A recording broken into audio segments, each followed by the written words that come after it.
Assalamualaikum warahmatullahi wabarakatuh. Perkenalkan, kami dari kelompok 4 akan mempresentasikan tentang pengendalian proses subbab 12.5 sampai dengan 12.7. Sebelum memulai presentasi, kami akan memperkenalkan anggota dari kelompok 4. Ada Leoni Trisinta Dewi, Nur Sulusiah, Sabila Tunajah, dan Zakia Ayun Salsabila. Online controller tuning atau penyetelan online controller. Sistem kontrol untuk pabrik industri modern itu biasanya mencakup dari ribuan loop control individu. Nah, setelah pengontrol dipasang, ada loop control kritis. Nah, pengaturan awal mungkin harus disesuaikan untuk mencapai kontrol yang memuaskan. Nah, penyesuaian itu disebut dengan online tuning, field tuning, atau juga controller tuning.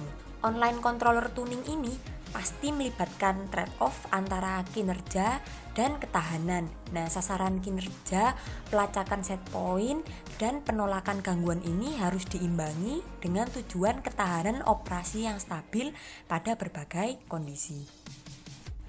Yang kedua, pengaturan pengontrol ini tidak harus ditentukan dengan tepat. Nah, perubahan kecil pada pengontrol pengaturan ini biasanya memiliki efek yang kecil pada respon loop tertutup. Selanjutnya, sebagian besar pabrik tidak mungkin untuk menyetel setiap pengontrol secara manual. Nah, penyetelan biasanya dilakukan oleh spesialis kendali, yaitu insinyur atau teknisi, atau juga oleh operator pabrik. Nah, karena setiap orang biasanya bertanggung jawab atas 300 lebih loop control, maka tidaklah mungkin untuk menyetel setiap pengontrol. Yang terakhir adalah tersedia teknik diagnostik untuk memantau kinerja sistem kontrol tertentu. Ada 3 metode penting online tuning. Yang pertama yaitu continuous cycling method. Nah, metode ini itu diperkenalkan oleh Ziegler dan Nicholas pada tahun 1942 dan metode ini didasarkan pada beberapa prosedur di bawah ini. Step 1, setelah proses mencapai kondisi steady state, hilangkan aksi kontrol integral dan turunan dengan menetapkan torsi D ke 0 dan torsi I ke nilai terbesar yang mungkin. Step yang kedua yaitu set persamaan KC ke nilai yang kecil dan menempatkan pengontrol dalam mode otomatis. Step yang ketiga yaitu memperkenalkan perubahan kecil pada set point sesaat sehingga variabel yang dikendalikan menjauh dari set point. Nah, tingkatkan KC secara bertahap sedikit demi sedikit sampai siklus berkelanjutan terjadi. Istilah siklus kontinu ini mengacu pada osilasi berkelanjutan dengan nilai amplitudo konstan. Nilai numerik KC yang menghasilkan siklus kontinu disebut penguatan ultimate atau KCU. Nah, sedangkan periode osilasi berkelanjutan yang sesuai disebut sebagai periode pamungkas atau PU. Model FOPTD. Nah, parameter yang digunakan pada model FOPTD ini dihitung dari KCU dan PU. Nah, jika waktu tunda theta diketahui atau dapat diperkirakan, maka nilai K dan torsi dapat dihitung seperti rumus di bawah ini, yaitu torsi sama dengan PU per 2pi tan pi PU min 2 theta per PU, dan untuk mengetahui K sama dengan 1 per KCU dalam buka kurung 1 plus 2 pi torsi per PU kuadrat pangkat setengah. Selanjutnya step 4 yaitu hitung pengaturan pengontrol PID menggunakan relasi tuning Ziegler-Nicholas pada tabel 2.7 di bawah ini. Nah, step yang kelima yaitu evaluasi pengaturan pengontrol ZN dengan menggunakan perubahan set point kecil dan mengamati respon loop tertutup. Sempurnakan pengaturan jika perlu. Metode siklus kontinu ini memiliki beberapa kelemahan utama. Yang pertama yaitu metode ini bisa sangat memakan waktu jika beberapa percobaan diperlukan dan dinamika prosesnya lambat. Nah, pengujian yang lama dapat mengakibatkan penurunan produksi atau kualitas produk yang buruk. Yang kedua, dalam banyak aplikasi, siklus kontinu ini tidak dapat diterima karena proses didorong ke batas stabilitas. Yang ketiga, yaitu prosedur penyetelan ini tidak berlaku untuk proses integrasi atau loop terbuka yang tidak stabil, karena loop kontrolnya biasanya tidak stabil pada nilai KC yang tinggi dan rendah, sementara stabil untuk nilai yang menengah. Yang keempat, untuk model orde pertama dan orde kedua tanpa jeda waktu, perolehan akhir tidak ada karena sistem loop tertutup stabil untuk semua nilai KC. Metode yang kedua yaitu relay auto tuning. Nah, Ostrom and Hagelin pada tahun 1984 telah mengembangkan alternatif yang menarik untuk metode siklus kontinu. Dalam metode relay auto tuning ini digunakan uji eksperimental sederhana untuk menentukan nilai dari KCU dan PU. Untuk pengujian ini, pengontrol umpan balik itu diganti dengan pengontrol on off atau disebut juga dengan relay. Setelah loop kontrol ditutup, variabel yang dikontrol menunjukkan osilasi berkelanjutan yang merupakan karakteristik dari kontrol on off. Nah, pengoperasian penyetem otomatis relay mencakup dead zone atau pita mati yang ditunjukkan pada gambar 12.14 di bawah nanti. Dead zone atau pita mati digunakan untuk menghindari perpindahan yang sering dan disebabkan oleh kebisingan pengukuran. Periode pamungkas PU sama dengan periode osilasi untuk keluaran proses. Nah, Ostrom and Hagelin mendapatkan perkiraan ekspresi untuk keuntungan tertinggi yaitu dengan KCU sama dengan 4D per pi A, di mana D adalah amplitudo relay. Amplitudo relay ini ditetapkan oleh pengguna dan A adalah amplitudo terukur dari proses osilasi. Nah, pengaturan pengontrol PID kemudian dapat dihitung dari tabel 12.7 yang ada di atas. Nah, pada gambar 12.14 ini menunjukkan relay auto tuning controller di mana terdapat dead zone yaitu pita mati yang digunakan untuk menghindari perpindahan yang sering disebabkan oleh kebisingan pengukuran. Nah, di gambar tersebut terdapat katup yang merupakan pengontrol on off atau relay. Selanjutnya, metode auto tuning relay ini memiliki beberapa keunggulan penting dibandingkan dengan metode siklus kontinu. Yang pertama, metode ini hanya diperlukan satu pengujian eksperimen daripada prosedur yang berkali-kali. Yang kedua, amplitudo keluaran proses dapat dibatasi dengan menyesuaikan amplitudo relay yaitu D.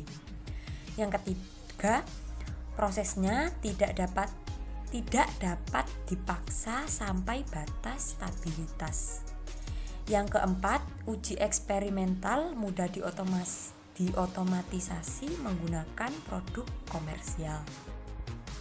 Selanjutnya adalah step test method atau metode uji langkah. Menurut Bapak Ziegler dan Nichols tahun 42 mengusulkan teknik tuning online kedua berdasarkan tes langkah tunggal. Prosedur eksperimentalnya cukup sederhana. Setelah proses mencapai kondisi steady state, kendali akan berada dalam mode manual. Kemudian, kendali pada output pengontrol dijalankan secara perlahan. Pengaturan pengontrol didasarkan pada kurva reaksi proses pada bagian 7.2 dan bagian open loop akan merespon. Akibatnya, teknik tuning online ini disebut sebagai metode uji langkah atau metode kurva reaksi proses. Keuntungan utama dari metode uji langkah adalah hanya satu uji eksperimental yang diperlukan. Tetapi, metode ini memiliki 4 kekurangan, yakni 1. Uji eksperimental dilakukan dalam kondisi loop terbuka. Jadi, jika terjadi gangguan yang signifikan selama pengujian, tidak ada tindakan korektif yang diambil. Akibatnya, prosesnya bisa sangat mengecewakan dan hasil tes mungkin banyak error.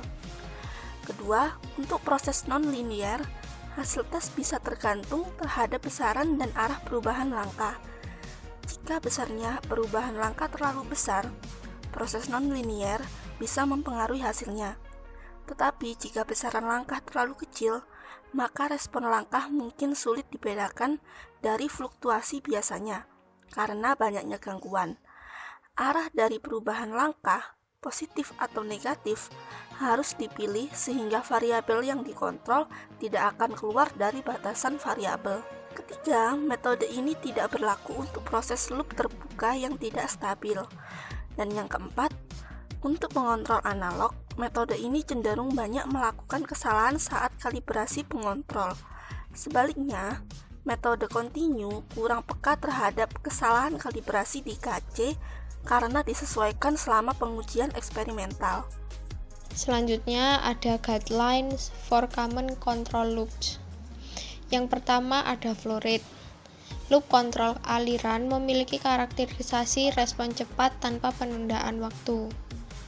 Selanjutnya, loop kontrol aliran, kontrol PI, umumnya digunakan dalam pengendalian ini.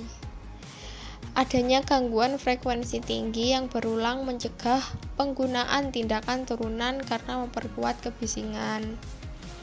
Selanjutnya ada gas pressure. Pengontrol PI biasanya digunakan hanya untuk sejumlah kecil aksi kontrol integral atau TI besar.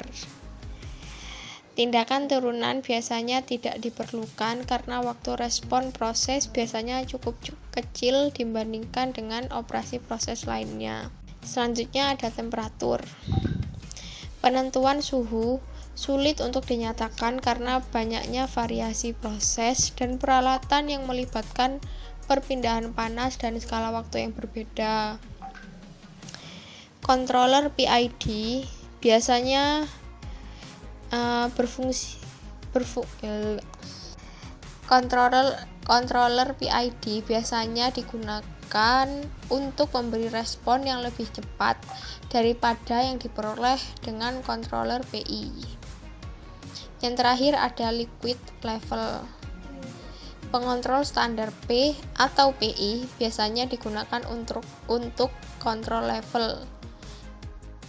Karena offset tidak penting dalam pengontrol level rata-rata, maka wajib juga menggunakan pengontrol proporsional saja. Baik, selanjutnya saya akan menjelaskan tentang troubleshooting control loops.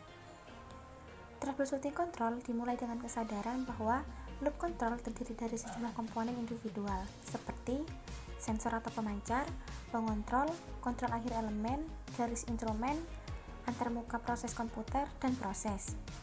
Trouble control yang serius bisa mengakibatkan kerusakan komponen tunggal. Apabila loop control tidak bekerja dengan memuaskan, maka troubleshooting diperlukan untuk mengidentifikasi sumber masalah. Berdasarkan pengalaman dalam industri kimia, mengamati bahwa loop control yang pernah beroperasi dengan baik dapat menjadi tidak stabil atau sangat lambat karena berbagai alasan. Antara lain seperti yang pertama yaitu mengubah kondisi proses, biasanya perubahan dalam laju keluaran. Nah, yang kedua yaitu menghentikan batang katup kontrol, sedangkan yang ketiga, saluran terpasang pada pemancar tekanan atau tekanan diferensial. Yang keempat, fluid heat exchanger, terutama reboiler untuk kolom destilasi. Sedangkan yang kelima, cavity testing pumps, yaitu biasanya disebabkan oleh tekanan isap yang terlalu rendah. Nah, apabila loop control tidak bekerja dengan maksimal, maka sangat diperlukan untuk melakukan pendekatan sistem, di mana untuk mempertimbangkan kinerja seluruh dari loop control serta kinerja komponen individual, yaitu dengan cara menyetel atau men-set kembali pengontrol, terutama jika sensor atau katup kontrol adalah sumber masalahnya. Nah, teknik pemantauan otomatis untuk loop control sedang dikembangkan dan tersedia secara komersial. Selanjutnya ada PNID pada unit operasi destilasi yang disertai jenis kendalinya. Pada gambar di layar merupakan kolom destilasi biner yang mempunyai kolom vertikal yang terpecah menjadi beberapa tray dengan ukuran yang sama. Destilasi ini juga dilengkapi dengan reboiler dan kondensor. Sebelum menuju sistem kontrol destilasi sendiri, saya akan menjelaskan prinsip kerja dari kolom destilasi biner. Pertama, campuran yang akan dipisahkan masuk melalui feed tray, kemudian turun ke bawah bagian kolom. Cairan dengan titik didih rendah akan menguap ke atas dikarenakan panas reboiler, dan setelah sampai di atas kolom akan didinginkan oleh kondensor menjadi cairan. Hasil dari kondensor yang berupa cairan tadi disebut dengan XD. Cairan yang tidak terinclude dalam reboiler akan dikeluarkan dari bagian bawah kolom yang dapat diumpamakan atau dinamalainkan yaitu XB. Untuk sistem kontrol pada destilasi ini, untuk pengendali kolom destilasi, langkah pertama yang harus dilakukan yaitu identifikasi variabel pada kolom destilasi. Adapun variabel-variabel yang harus diidentifikasi seperti kontrol variabel, manipulate variabel, disturbance, dan uncontrolled variable. Kontrol variabel pada kolom destilasi diantaranya adalah komposisi produk, temperatur, dan tekanan kolom, level cairan pada tower, dan akumulator. Manipulate variabel, variabel yang dapat dimanipulasi adalah laju alir reflux, laju alir coolant, laju alir panas reboiler, dan laju alir produk. Selanjutnya untuk load disturbance, gangguan yang dapat muncul pada kolom destilasi berasal dari laju alir umpan, komposisi umpan, tekanan steam, entalpi umpan, dan kondisi lingkungan seperti hujan. Uncontrolled variable yaitu variabel yang tidak dapat dikendalikan pada kolom destilasi. Di antaranya adalah temperatur pada tiap tray. Yang kedua ada pengendali konvensional, di mana fungsi pengendali atau controller adalah untuk mengubah variabel yang dimanipulasi sedemikian rupa untuk mendorong sinyal kesalahan mendekati nol.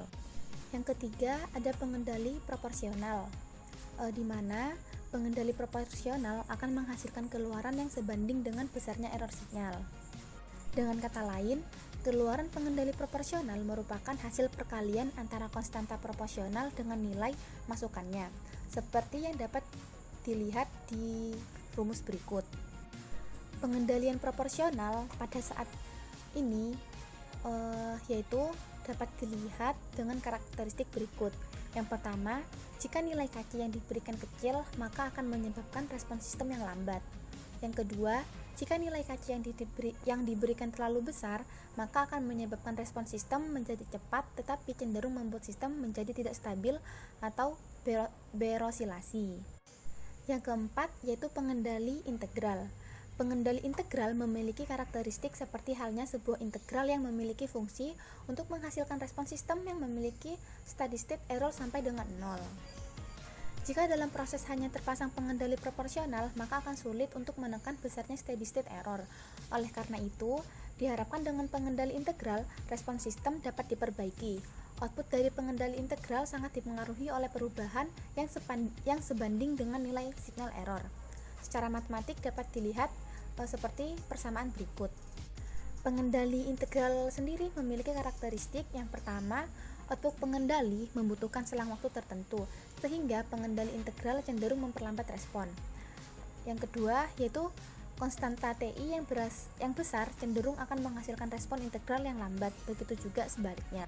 Yang kelima, ada pengendali derivatif, di mana output pengendali derivatif memiliki sifat seperti halnya suatu operasi diferensial. Pengendali derivatif merupakan jenis metode yang sangat sederhana, tidak dipengaruhi oleh nilai error pada saat kesetimbangan akhir.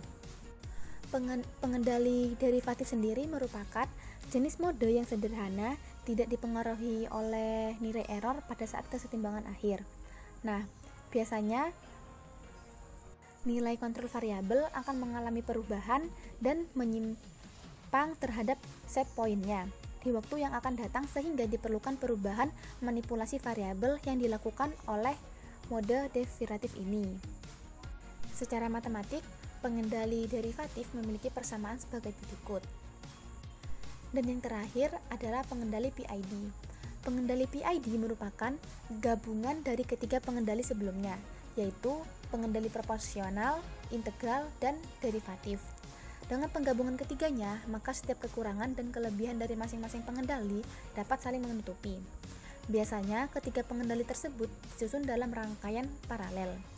Elemen-elemen pengendali PID secara keseluruhan bertujuan untuk mempercepat reaksi respon, menghasilkan offset yang menghasilkan perubahan awal yang besar. Nah, secara matematik, pengendalian PID memiliki persamaan sebagai berikut. Dapat dilihat pada gambar berikut. Dan karakteristik pengendali PID sangat dipengaruhi oleh ketiga parameter pengendali, yaitu P, I, dan D. Penyetelan KP, TI, dan TD akan mengakibatkan penonjolan sifat masing-masing elemen. Konstansa yang menonjol itulah yang akan memberikan pengaruh lebih besar terhadap output dari pengendali. Sekian presentasi dari kelompok kami. Kurang lebihnya mohon maaf. Wassalamualaikum warahmatullahi wabarakatuh.